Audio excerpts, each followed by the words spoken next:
Fala, galera! Terça-feira, dia de feriado por aqui.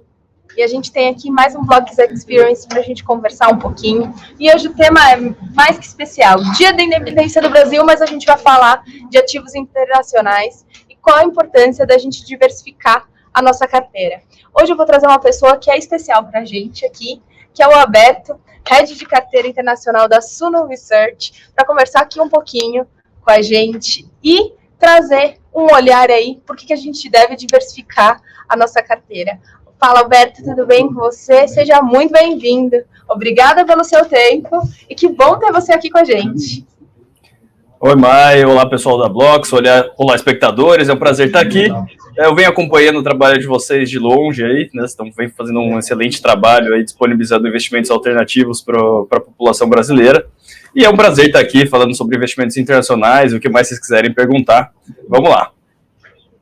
Alberto, quando a gente fala em investimento internacional, a gente já aluga esse mercado americano, né? O que a gente pode oferecer hoje em oportunidade para o investidor? E eu acho que antes da gente falar disso, né? O que a gente tem hoje? Quero começar a investir no mercado internacional. Como é preciso fazer, né? Perfeito. Bom, ao longo do tempo, era bem mais burocrático no passado para você investir em ativos internacionais. E de uns 5 anos para cá, a gente está tendo uma democratização assim, dos investimentos internacionais, né? Está muito mais fácil um investidor brasileiro conseguir se expor a ativos estrangeiros. A gente tem algumas corretoras corretoras americanas com plataformas em português, né, que surgiram, por exemplo, a Avenue, a Passfolio, né? Então a língua já não é mais uma barreira para o investidor abrir conta numa corretora nos Estados Unidos. Os BDRs, né, que são os Brazilian Depositary Receipts, que são títulos lastreados em ações lá de fora, né? É um jeito de você comprar, se expor a ativos internacionais através da Bolsa Brasileira. Antigamente eles eram restritos a investidores qualificados, né? Ou seja, investidores que declaram ter mais de R$1 milhão em patrimônio investido. E hoje em dia os BDRs eles estão abertos para o público amplo, né? Então qualquer um pode comprar BDRs. Então ficou muito mais fácil você investir no exterior. Assim, em 5 minutos você abre conta numa corretora nos Estados Unidos. É um processo bastante fácil, né? De algumas corretoras você só precisa de RG, um comprovante de residência. E dessa forma você já tem acesso, né, abrindo uma conta numa corretora nos Estados Unidos, por exemplo, a milhares de ativos, né? As corretoras as mais simples, né, tem mais de 3 mil ativos internacionais para você investir, né? Mas dependendo da corretora, você vai ter dezenas de milhares de ativos. Isso simplesmente aumenta o leque, né, de investimentos que estão disponíveis para o investidor brasileiro. Muita gente tem essa mistificação, né, do investimento internacional, como se você estivesse comprando alguma coisa extremamente diferente. Só que, no final das contas, você está comprando... Ao comprar empresas, né, ao comprar ações, você está comprando parcelas de empresas. E na essência é a mesma coisa, você está comprando uma empresa no Brasil ou nos Estados Unidos, né? O que vai depender é de quanto dinheiro essa empresa gera, quanto você está pagando para adquirir essa empresa.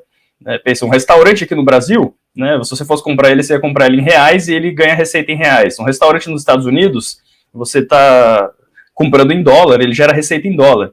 Então, o que é importante é você entender o modelo de negócio do restaurante, né, e não achar que você está comprando um animal completamente diferente porque ele está localizado nos Estados Unidos. E também, ao você abrir uma conta numa corretora nos Estados Unidos, você também tem acesso a ativos do mundo todo, né, através dos ADRs. Né? A gente tem BDR no Brasil, tem os ADRs, os American Depositary Receipts, lá nos Estados Unidos, então você também consegue se expor a empresas de outros continentes, né? Europa, Ásia, Oceania, etc. Então, hoje em dia está bastante fácil para investir no exterior. Acho que está mutado. Isso, exato. Isso que é legal, né? A gente tem a facilidade de crescer e ter o mundo aí ao nosso favor. A gente tem visto cada vez mais essa acessibilidade. Nós aqui da Blogs estamos oferecendo essa acessibilidade ao investimento. Quando a gente encontra isso também em corretoras de fora, a gente tem um caminho a ser percorrido. Alberto, a gente está falando bastante aqui, a gente sempre tem uma dúvida, que é quais informações que eu tenho que olhar quando eu vou olhar um estoque, uma ação, ou um BDR, ou um ADR? O que eu tenho que olhar quando a gente vai analisar uma empresa para decidir quando colocar ela na carteira ou não? Perfeito. Aqui eu vou falar um pouco sobre mindset de investimento e, na essência, o que é o ato de investir. O mercado de ações, ele ele é uma grande distração para o ato de investir. Essa é uma frase do Jack Bogle, fundador da Vanguard. Ele diz que o mercado de ações é uma grande distração para o ato de investir, porque as pessoas elas acabam focando no mercado de ações e não nas empresas, que são o que realmente importa. Né? Tem um gráfico todos os dias mostrando um preço, quantas pessoas estão dispostas a pagar pelas empresas. Esse negócio varia todos os dias, e as pessoas elas acabam comprando ações como se elas fossem tickets de loteria. Elas não entendem realmente a empresa que está por trás daquela ação, não entendem quanto ela está pagando para comprar essa empresa, quanto de dinheiro essa empresa gera. Elas compram muitas vezes porque, sei lá, a empresa está num setor que parece que vai crescer, ou porque o vizinho falou que essa ação vai subir, né? E esse é um grande problema, porque a pessoa compra essa ação, né? Às vezes existe a volatilidade inerente ao mercado de renda variável, né? Um mercado de leilão, que é a bolsa de valores, e muitas vezes as pessoas elas acabam vendendo ou comprando ações em momentos inoportunos, porque elas não entendem a essência do mercado de ações, que é você estar comprando um pedaço de uma empresa. Eu vou dar um exemplo. Né? A maior parte das pessoas elas se sentem 5% mais ricas ou 5% mais pobres se uma ação sobe 5% ou cai 5% de hoje para amanhã. E se você parar para pensar como um empreendedor, alguém dono de uma empresa de verdade, isso não faz o menor sentido. Né? Pensa um dono de um restaurante, o dono de uma fazenda, o dono de um shopping, o dono de uma locadora de carros. Esse cara ele não está se sentindo 5% mais rico ou 5% mais pobre de hoje para amanhã. Né? Só que se o negócio dele fosse listado na bolsa, ele ia variar 5% para cima ou para baixo, né? Dependendo do dia. Por que o empreendedor ele não se sente 5% mais rico ou 5% mais pobre diariamente? Né? Ele não sente que está variando o preço do empreendimento dele todos os dias. Primeiro, ele não tem um placar estampado em cima da cabeça dele que mostra quantas pessoas estão dispostas a pagar pela empresa dele a todo momento. A única coisa que o empreendedor tem é a operação da empresa no mundo real. E é isso que importa. Tá? Então, por que ele não se sente mais rico ou mais pobre de hoje para amanhã? Porque provavelmente a empresa dele não ficou 5% mais capaz ou 5% menos capaz de gerar dinheiro, gerar fluxo de caixa para o bolso dele de hoje para amanhã. Né? Então, um empreendedor, ele foca realmente nas variáveis que importam, né? Que é qual que é a saúde da empresa dele, ele tem clientes fiéis, tem competição entrando, né? Por exemplo, o dono de um restaurante, né? Qual que é o risco para o dono de um restaurante? Se fosse uma ação listada esse restaurante, os acadêmicos, as pessoas de faculdade, iam dizer que tem a ver com a volatilidade da ação ao longo do tempo, beta, né? Que é amplamente ensinado em faculdades, etc. E isso não faz o menor sentido se você para pensar como um empreendedor. Né? O risco para um restaurante é o quê? O risco de abrir um restaurante na frente, um competidor, é o risco dos clientes não gostarem mais da sua comida, é o risco de ter uma barata no prato, né? São riscos qualitativos.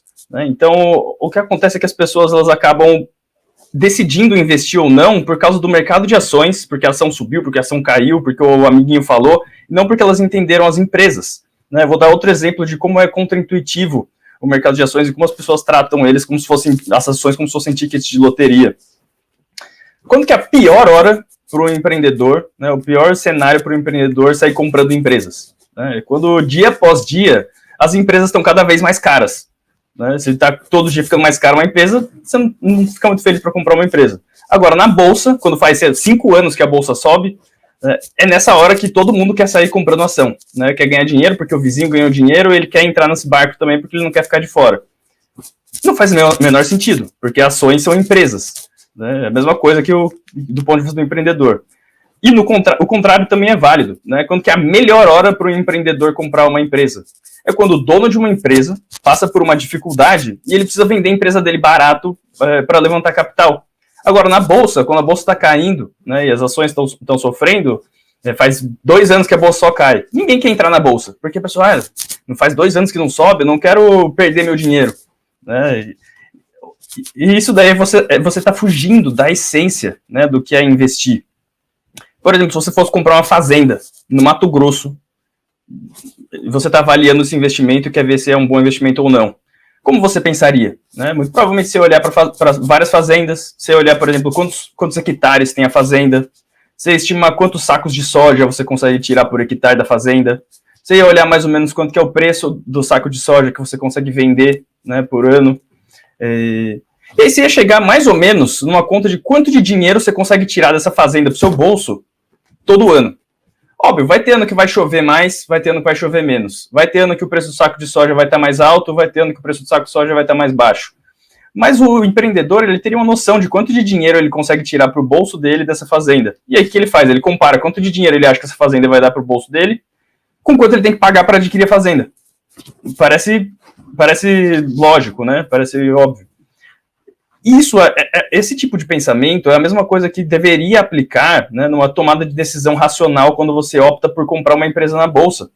Você tem que ter uma boa noção do setor, da competitividade, se tem vantagens competitivas, e você tem que conseguir estimar, mais ou menos, não é uma ciência perfeita, você tem, mais ou menos quanto de dinheiro você consegue colocar no seu bolso por ano com essa empresa.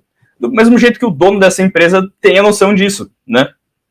E aí você só compra empresas quando você vê que ela está muito barata com relação ao quanto de capital ela consegue gerar, mas não no próximo trimestre, não no próximo ano, mas nos próximos 10, 20 anos, né? Como o Warren Buffett diz, né, o maior investidor de todos os tempos, ninguém compra uma fazenda pensando se vai chover daqui a 6 meses. As pessoas compram pensando que é um bom investimento para 10, 20 anos. Né? Então, só que na bolsa, as pessoas estão querendo comprar a empresa para ganhar dinheiro mês que vem, para ganhar dinheiro do trimestre que vem, ano que vem. E isso não é o ato de investir. Né? Pensa assim, né? O dono da fazenda, ele sabe que vai ter ano que não vai chover, e o lucro da fazenda vai cair 80%. Mas não é por isso que ele vai pegar e vai vender a fazenda por 80% a menos nesse ano. Porque ele entende a capacidade de geração de dinheiro dessa fazenda ao longo de 10, 20 anos. Só que na bolsa, as pessoas compram empresas sem entender nada, e um ano que não chove, o lucro cai, e as pessoas começam a vender em pânico, o cara fala, pô, vou vender minha fazenda também para não perder mais dinheiro. Né? E aí ele está vendendo a fazenda realmente no momento que seria o melhor momento para você adquirir uma fazenda.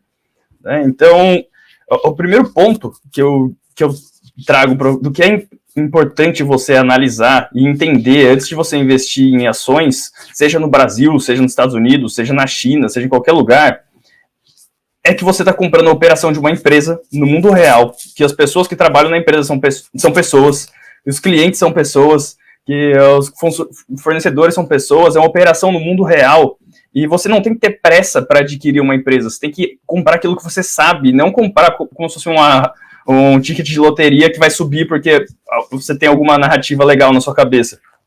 Né? E não é isso que a maior parte das pessoas faz quando elas optam por comprar ações na bolsa. Pensa se você tivesse a oportunidade de escolher uma loja em São Paulo para você e a sua família gerirem essa loja, virar sua. Você não ia ter pressa nenhuma para escolher a loja. Você ia visitar um monte de loja, analisar as lojas, tentar pagar barato pela loja perante quanto de dinheiro essa loja gera. Né? Só que na bolsa as pessoas estão morrendo de pressa para comprar ações. 10 ações, as 10 melhores ações desse mês. Isso não existe. Né? Você já viu algum empreendedor que compra 10 empresas por mês? Né? Uma coisa dessa não existe. E se você olha para os grandes investidores, né, assim, tem uma frase do Newton que eu gosto muito, né, o Isaac Newton, que foi um dos maiores gênios que já pisaram na Terra, ele fala assim, se eu vi mais longe foi por estar sobre os ombros de gigantes. E eu acho que isso é muito importante em qualquer âmbito da vida, né, olhar para os gigantes que vieram antes da gente e aprender com eles.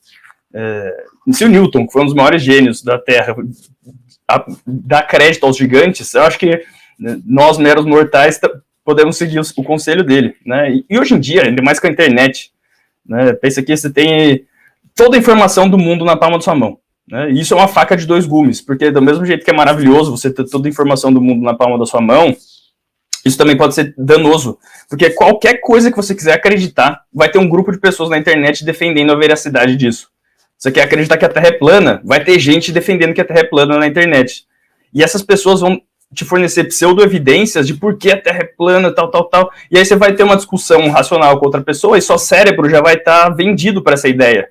Né? E tem uma frase do Charlie Munger, que é o sócio do Buffett, que ele fala que o cérebro humano ele é muito parecido com um óvulo humano. Uma vez fecundado, ele se fecha e é muito difícil que outra ideia entre. Né? Então a gente tem que olhar para os gigantes, né, e estar sempre tentando entender o mundo como ele é.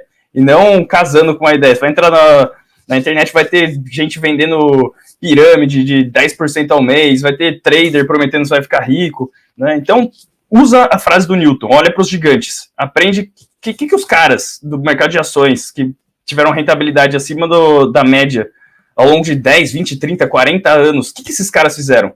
né? Não precisa entrar num curso de um cara que está prometendo que você vai dobrar seu dinheiro esse ano na internet, né? Se isso fosse verdade, era só ele mesmo dobrar o dinheiro dele por 10 anos e ficar multimilionário, porque ele está te vendendo curso, né? E, enfim, né, para concluir, os grandes investidores, eles pensam dessa forma que eu estou falando, né? Assim, não é uma ideia que eu tirei da minha cabeça.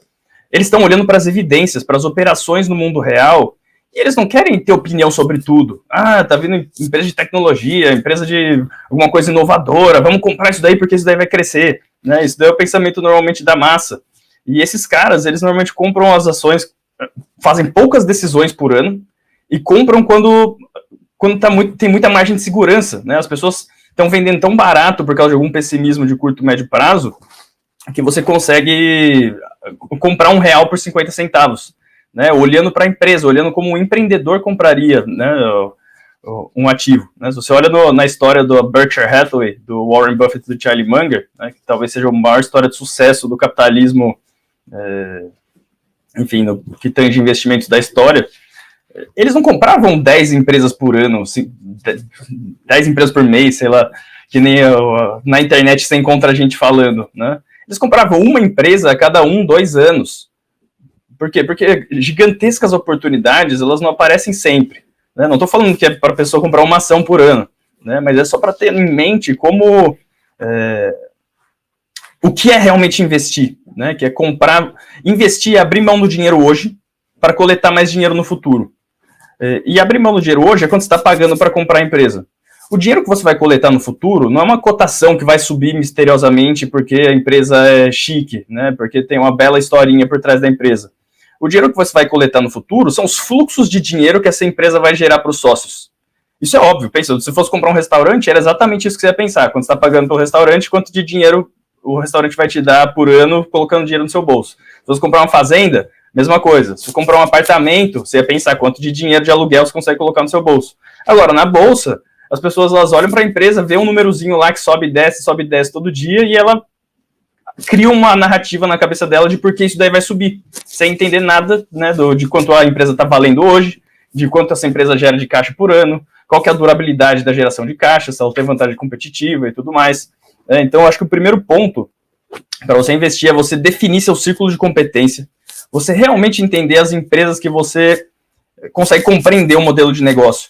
Né? Então, eu vou olhar, tem várias empresas de tecnologia, faço a menor ideia de quanto uma empresa dessa vale. Sei lá quanto vai estar, sei lá, uma Enjoei aqui no Brasil, quanto de dinheiro deve estar gerando daqui 5 anos, né? E muitas outros segmentos. Só que as pessoas, elas tendem no mercado de ações a ter opinião sobre tudo. Elas acham que se elas estudarem qualquer coisa, elas conseguem avaliar qualquer coisa. Então você vai achar um monte de gente falando quanto que é o preço justo para um monte de tipo de empresa. Né? E os grandes investidores, eles não querem ter opinião sobre tudo. Eles agem dentro do círculo de competência deles, que são algumas empresas que eles conseguem compreender o modelo de negócio e conseguem ter previsibilidade de quanto de dinheiro esse negócio vai gerar ao longo do tempo. Investir não é abrir mão do dinheiro hoje para coletar mais dinheiro no futuro. Então, necessariamente, você precisa ter algum tipo de previsibilidade sobre o que vai acontecer no futuro para você poder fazer uma decisão de investimento racional. Vou dar alguns exemplos na história de pessoas que compravam só com base em narrativa, sem entender as empresas, sem conseguir prever quanto de dinheiro a empresa ia gerar, né, só comprando uma historinha. Por exemplo, né, muita gente gosta de investir em inovação. Acho que investir em inovação é o caminho, porque inovação vai crescer, é alguma coisa revolucionária. Em 1913, 1914, os carros começaram a se popularizar nos Estados Unidos. E o carro era muito melhor que cavalo, que era o que é usado antes. E as pessoas elas olhavam para carro e falavam, caramba, carro é muito melhor que cavalo. Carro vai vender muito mais. Carro vai crescer. Né? Vamos investir na indústria de carro.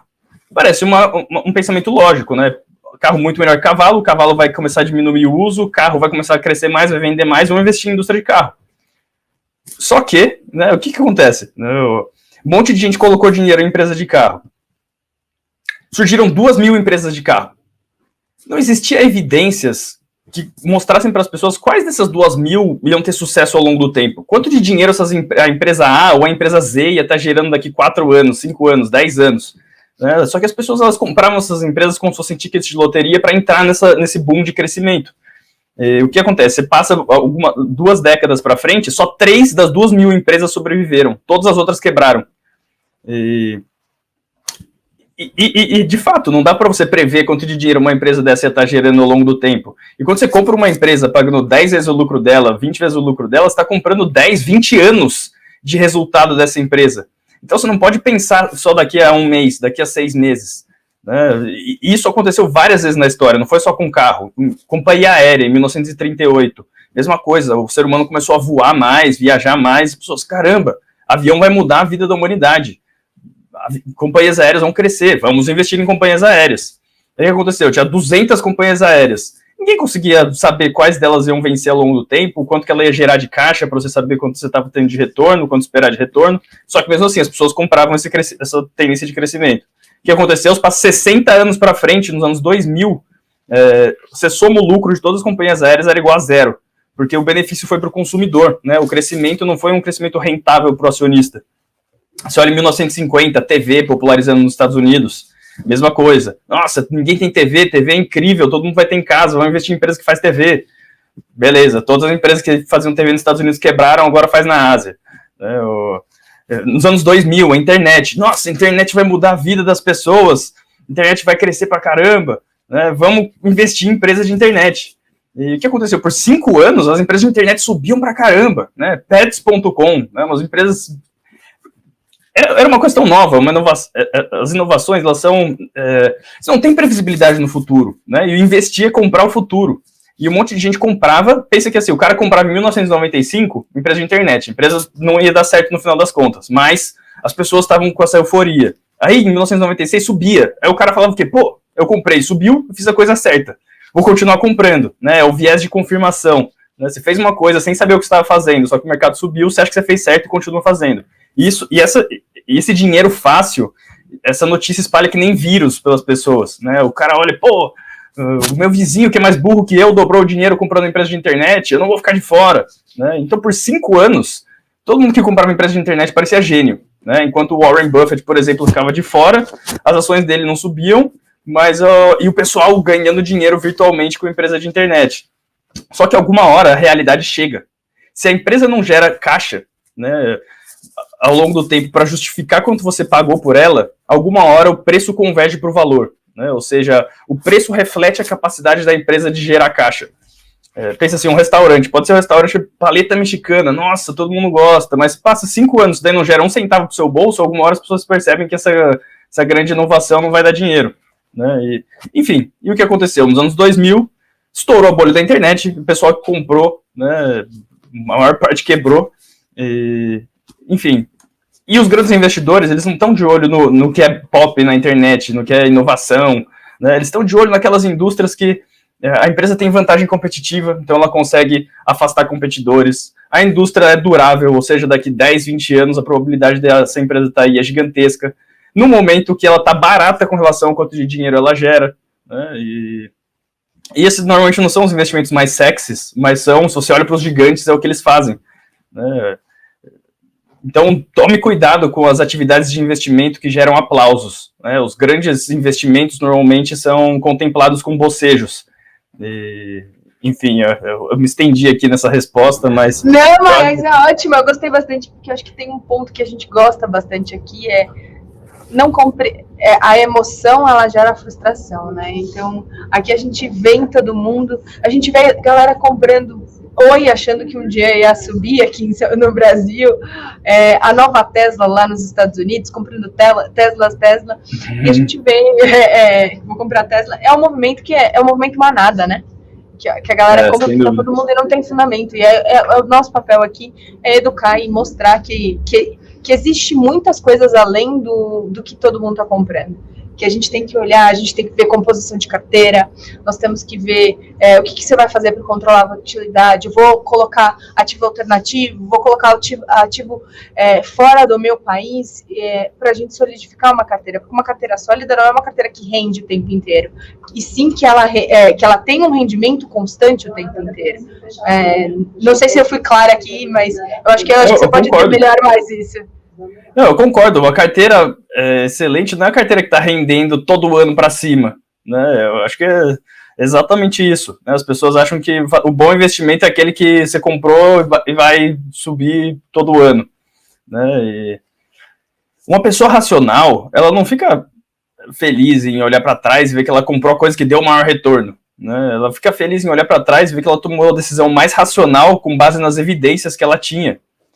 Porque normalmente as coisas que dão mais retorno no curto e médio prazo são as coisas que estão na moda, né? É o que está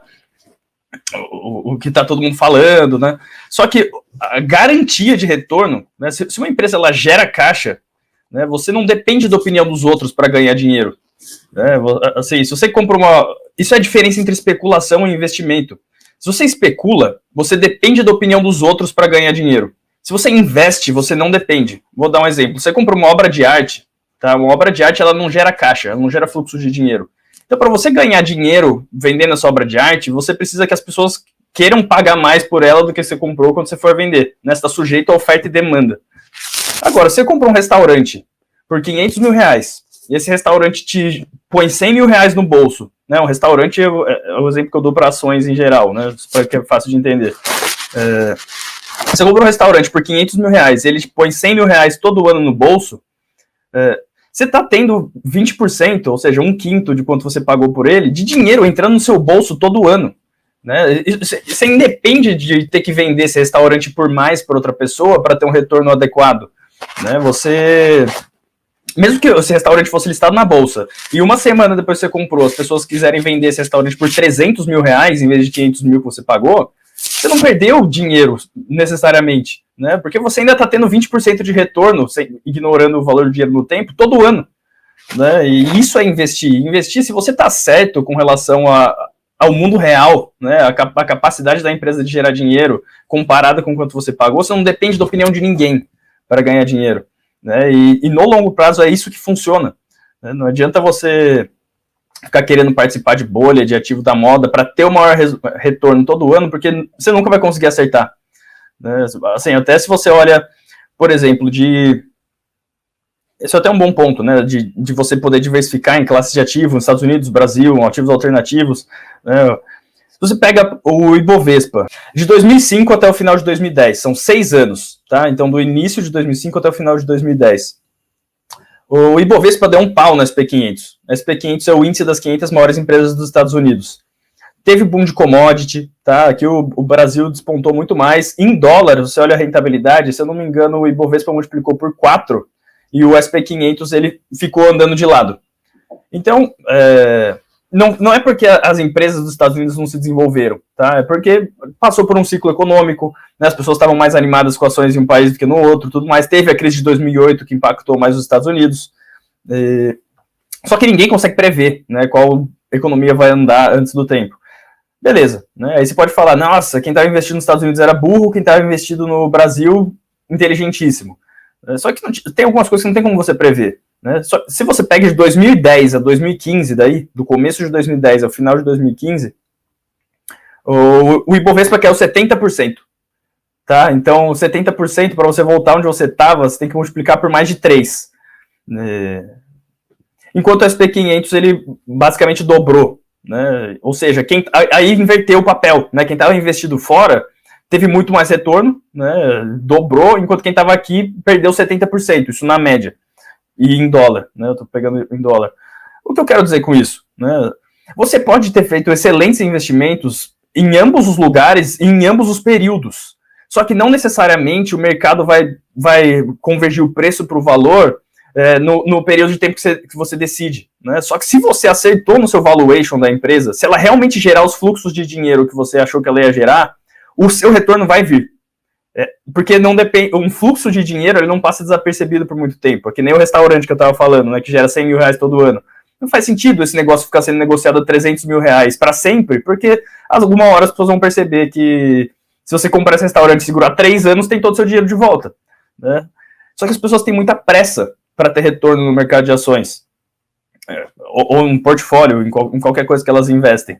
Então, você entender também que se você tem essa diversificação em outras geografias, né, em outras classes de ativo, você tem mais flexibilidade no seu portfólio, porque as coisas não andam todas juntas e nem andam sempre para cima. Então, por exemplo, você estava investido no Brasil e nos Estados Unidos de 2005 a 2010, que o Bovespa ganhou. Em 2010, se você visse que as coisas lá ficaram caras com relação ao valuation, você podia liquidar a posição lá e comprar nos Estados Unidos, né? Coisas que estavam baratas porque elas não andaram por 5 anos. Só que se você é uma pessoa que só está dentro do Brasil, você só está sujeito ao que como o Brasil se comporta, né? E a mesma coisa nos outros 5 anos, né? Se alguma coisa ficar cara lá fora, você pode remanejar seu portfólio e aproveitar as oportunidades, sempre olhando para as evidências e não para a historinha, para as pessoas que estão as previsões, né? Porque sempre tem gente prevendo a próxima crise, sempre tem gente falando o que vai subir, quantos pontos o Bovespa vai estar no final do ano, né? E tem uma frase, né? Como que é? Existem 2 tipos de previsores, né? Aqueles que não sabem do futuro e aqueles que não sabem do futuro. Enfim, relógio parado acerta a hora 2 vezes por dia, né? Então, tem um monte de gente que fica fazendo previsão sobre um monte de coisa e quando elas erram, ninguém lembra. Só que uma vez o cara acerta, ele é canonizado como profeta, né? E os grandes investidores, eles não estão tentando prever o futuro, eles estão tentando olhar para evidências hoje e saber que se você acertar em quanto de dinheiro essa empresa gera, alguma hora você vai ser remunerado, né? Isso é investir, é você comprar evidência e não você comprar um ticket de loteria que você acha que vai subir porque o seu vizinho falou que, sei lá, a empresa de cannabis é a coisa do momento. Até esqueci qual que foi a pergunta, mas... eu lembrei, eu tava... Da importância da diversificação, o que a gente tem que olhar quando a gente tem... A gente hoje tem a Bovespa, que ela tem um número limitado de ações, e a gente vê muitas empresas brasileiras indo abrir... a Stone foi na Nasdaq, a própria XP foi na Nasdaq abrir as ações. Como você enxerga isso e a possibilidade que tem no mercado, principalmente americano, de ações? Perfeito. Essas empresas brasileiras também, elas listam lá fora por alguns motivos, né? Primeiro que para atrair investimentos globais é muito mais fácil um investidor aportar na Bolsa Americana do que na Bolsa Brasileira. E, obviamente, né, quando a pessoa vai listar uma empresa, você quer pegar o maior valuation possível pela sua empresa, né? Você está vendendo uma fatia da sua empresa para terceiro, você quer, seja para uma oferta secundária, né, para você pôr dinheiro no seu bolso, uma oferta primária por dinheiro entrar na empresa, sempre o incentivo da gestão é captar o máximo possível, né? Então tem esse ponto, né? Lá fora você atrai mais fundos de venture capital, né? Atrai mais capital. Outro ponto é que lá fora existem ações superordinárias, digamos assim, né? Que, por exemplo, dá para você ter 10 votos por ação, né? Enquanto no Brasil não. Então o controlador com menos ações, ele ainda consegue manter o poder de voto da empresa, né, que é uma coisa que no Brasil você não consegue fazer da mesma forma. Enfim, eu acho que para o Brasil, né, ele atrair mais IPOs e tudo mais, né, a gente tem que ter um ambiente mais amigável para business, né, um ambiente mais pró-business aqui dentro do Brasil e enfim, eu acho que eu vejo que as empresas mais quentes, assim, muito provavelmente elas buscam ser listadas lá fora.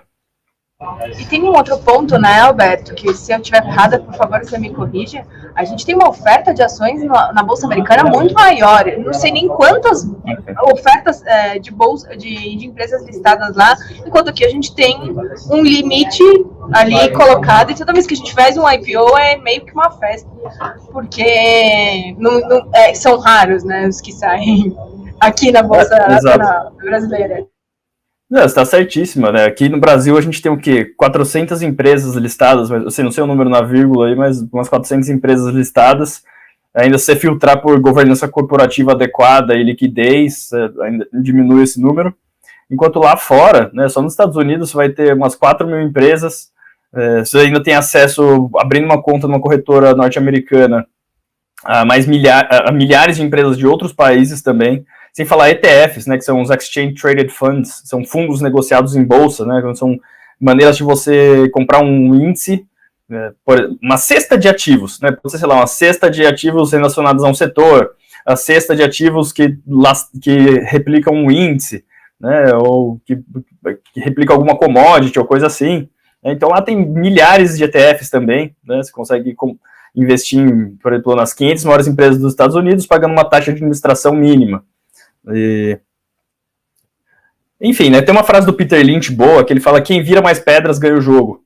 O que ele quer dizer com isso, do ponto de vista de investimento? Se você analisa 10 empresas, talvez você encontre uma oportunidade. Se você analisa 50, talvez você encontre 5.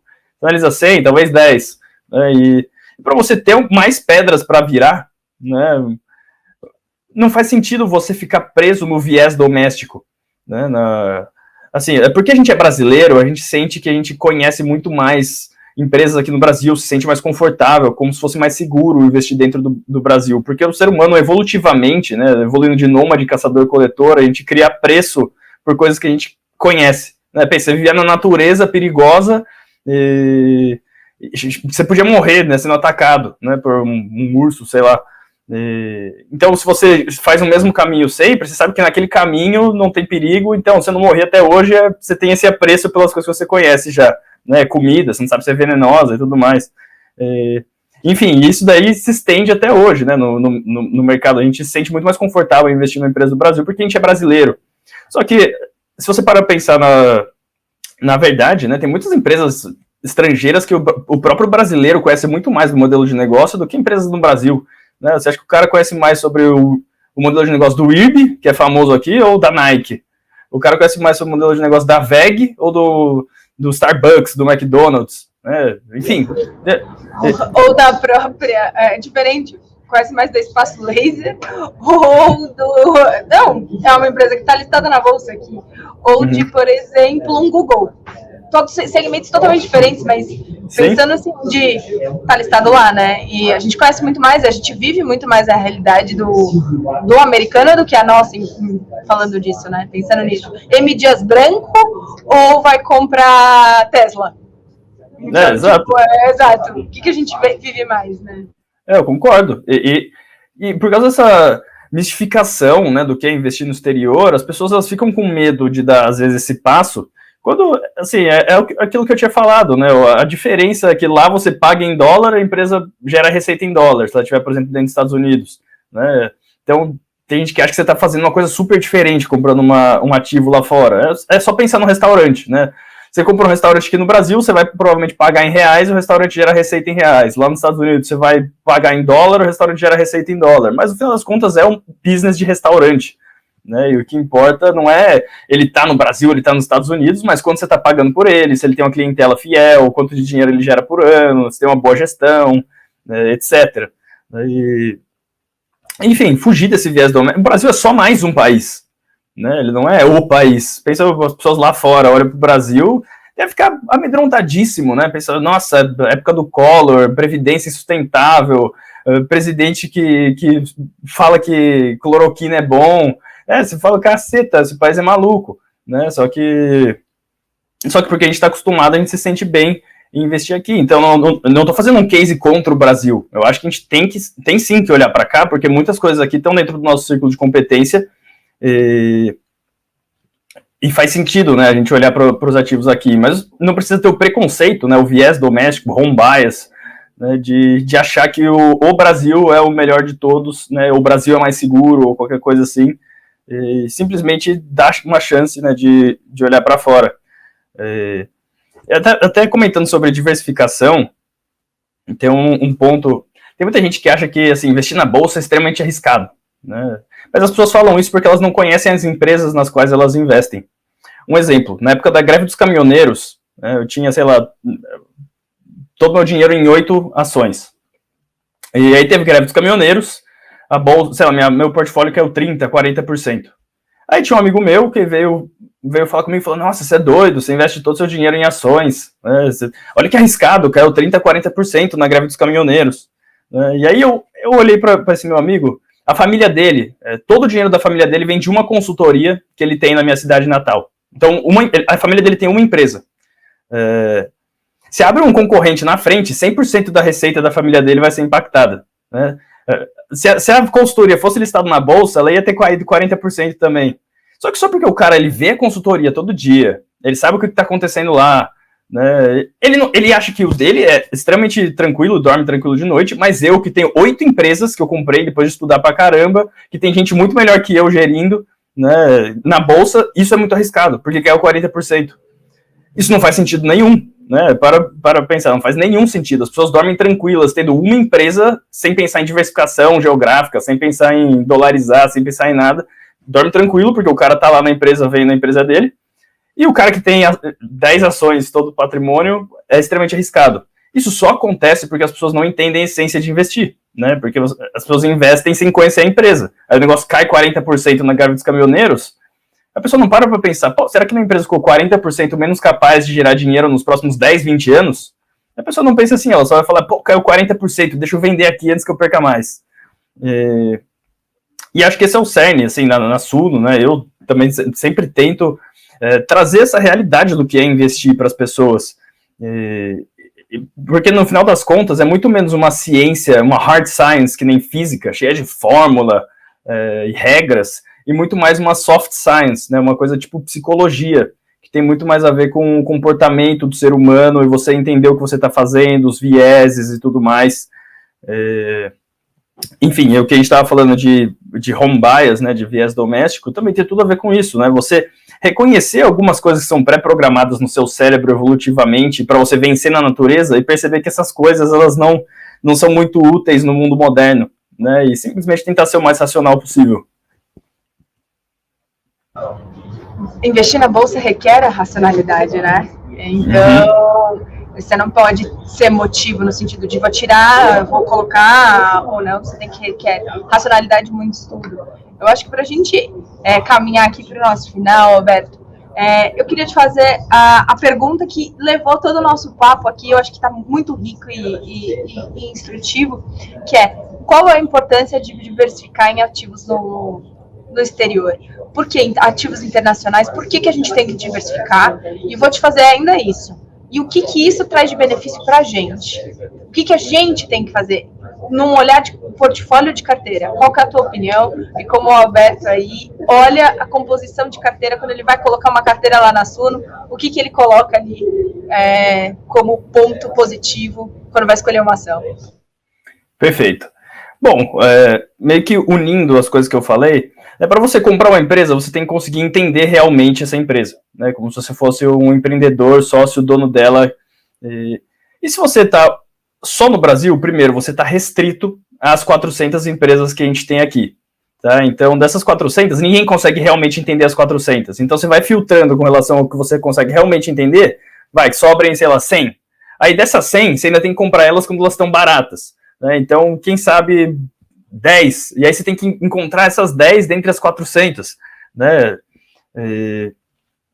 Então, primeiro ponto, né? Você abrindo seus horizontes, né, para outros países, você aumenta seu cardápio em inúmeras opções, né? Então, você pode encontrar empresas sólidas que você não encontrar e que você entende que são uma boa oportunidade, que você não encontraria caso você só estivesse olhando para o Brasil, né? É um país dentre centenas que existem no mundo.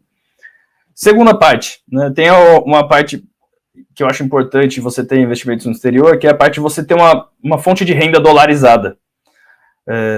Por quê? Né, você ter moeda forte no seu portfólio.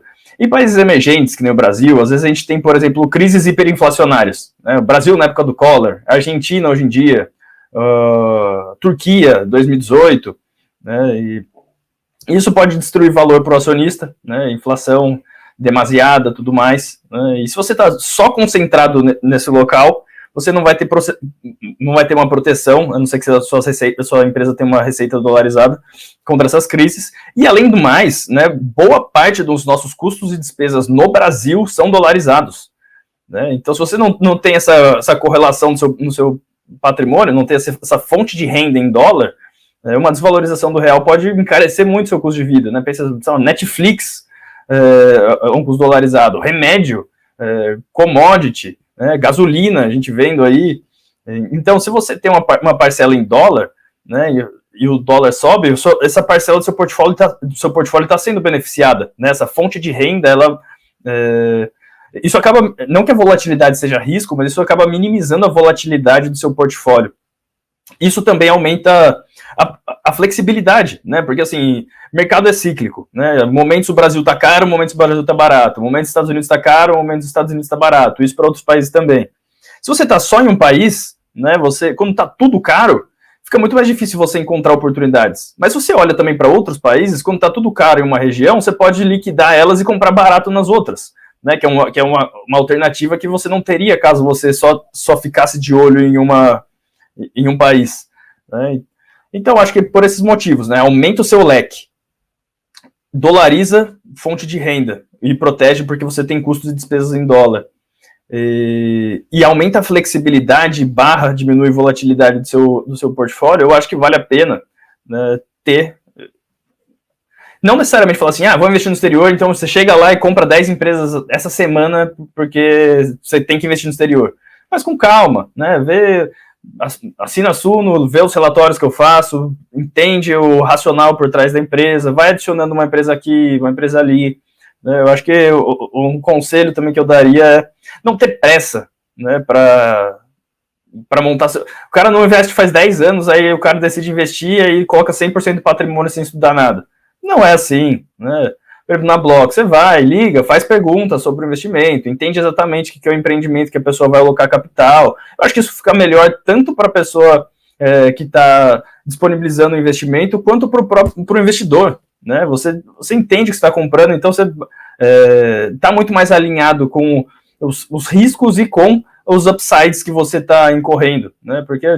Assim, investir em empresas, né, dá tudo em ações, existem riscos também, né, então existem as premissas da renda variável, por exemplo, que é a volatilidade, então você tem que estar preparado para entender o que você está fazendo, né, antes de fazer, né, tem tanta gente que o cara vai comprar um relógio, ele pesquisa 3 meses, aí para comprar uma ação, o cara no padeiro falou que Tesla vai subir, o cara vai lá e compra 15% do patrimônio na Tesla.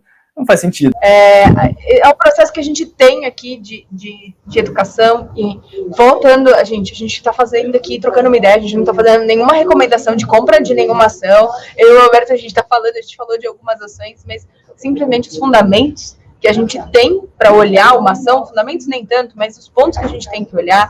Ele mesmo falou da Suno, a Suno tem uma carteira internacional aí, do qual ele faz alguns estudos, então, alguns não, muitos, né, Alberto? Mas muito pra gente, o tempo inteiro. Mas tem que ser especialistas, e é muito bom a gente aqui da Blog se unir a especialista como o Alberto, que está lá na Suno, para divulgar isso com vocês e falar de especialidades, porque cada um tem seu quadrado. A gente aqui em Alternativos hoje é a maior plataforma do mercado brasileiro, e a Suno é uma casa de research aí extremamente renovada, eu acho que uma das maiores aqui do Brasil, e a gente tem um apoio e ficamos muito felizes de contar com vocês nessa jornada aí de diversificar e mostrar que todo mundo que existe uma coisa além da renda fixa e além da Bovespa, que é a nossa missão, né? Exatamente. Tem coisa além de debenture, né? Tem coisa além de debenture CRI-CRA. Então, é o nosso papel. É o nosso papel aqui, Alberto. Eu queria te agradecer o teu tempo, agradecer o tempo que você ficou falando aqui com a gente. Muito bom ter você aqui. Eu acho que se alguém tiver alguma dúvida, a gente vai estar sempre aberto aqui. Alberto, e a despedida a deixa da despedida está feita aí para você fazer. Obrigada, Alberto. Bom, obrigado pela atenção, espero que tenha sido útil. Eu concordo com o que você disse, né? Muitas vezes as pessoas acham que só existe o Bovespa ou renda fixa, né? E ele não abre os olhos para ações internacionais, para ativos alternativos, né? Simplesmente porque é um pequeno desconforto de você tentar aprender por uma recompensa que pode ser gigantesca, né? Então, acho que muitas vezes, né, decisões fáceis, vida difícil, decisões difíceis, vida fácil, né? Então, uma decisãozinha aparentemente difícil de você aprender sobre um novo universo, né, pode tornar a sua vida muito mais fácil no futuro. E é isso, qualquer dúvida que tiverem, foi um prazer estar aqui. Qualquer dia quiserem fazer de novo, tá excelente. Espero que tenham gostado e até uma próxima. Muito obrigada, gente. E, Alberto, o convite já está feito para a gente voltar e falar mais, viu? Obrigada, gente. Tchau, tchau.